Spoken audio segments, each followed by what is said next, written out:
بسم اللہ الرحمن الرحیم۔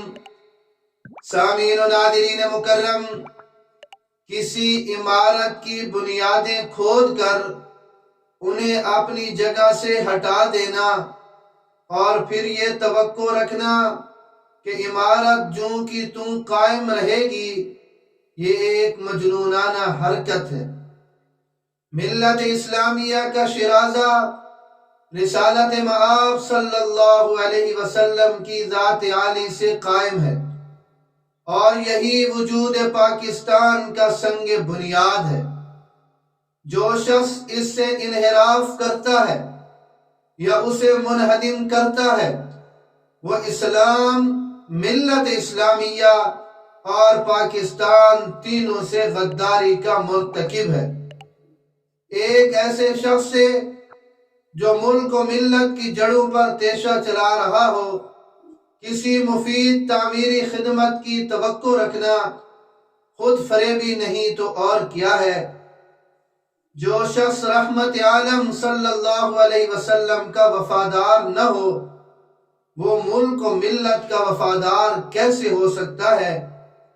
تاریخ شاہد ہے کہ ملت اسلامیہ کا اجتماعی ضمیر کبھی یہ برداشت نہیں کر سکا کہ جناب رسول اللہ صلی اللہ علیہ وسلم کے بجائے کسی اور شخص کو محمد الرسول اللہ اور رحمت للعالمین صلی اللہ علیہ وسلم کی حیثیت سے کھڑا کیا جائے، اور اس کے لیے وہ تمام حقوق و مناصب اور آداب و القاب تجویز کیے جائیں جو مسلمانوں کے مرکز عقیدت صلی اللہ علیہ وسلم کے ساتھ مختص ہیں۔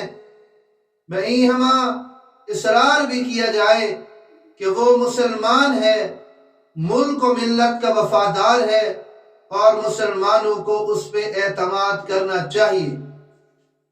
حریم نبوت کی پاسبانی اور عقیدہ ختم نبوت کے تحفظ کی نگہبانی ہر مسلمان کا دینی اور ملی فریضہ ہے، اور مسلمانوں نے کسی بھی دور میں کبھی بھی اس فریضے سے غفلت نہیں برتی۔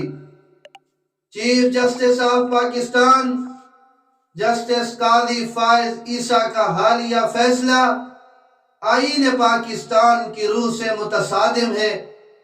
میں اتنا کہوں گا کہ چیف جسٹس صاحب اپنا فیصلہ واپس لو، ورنہ عاشقان ختم نبوت ایک بار پھر 1953 کی تحریک کو زندہ کرنے کے لیے تیار بھی ہیں اور بیدار بھی، کہ زندہ دلوں کی شان عشق رسول ہے، زندہ دلوں کی شان عشق رسول ہے، بقائے ختم نبوت کے لیے کٹے میرا سر قبول ہے۔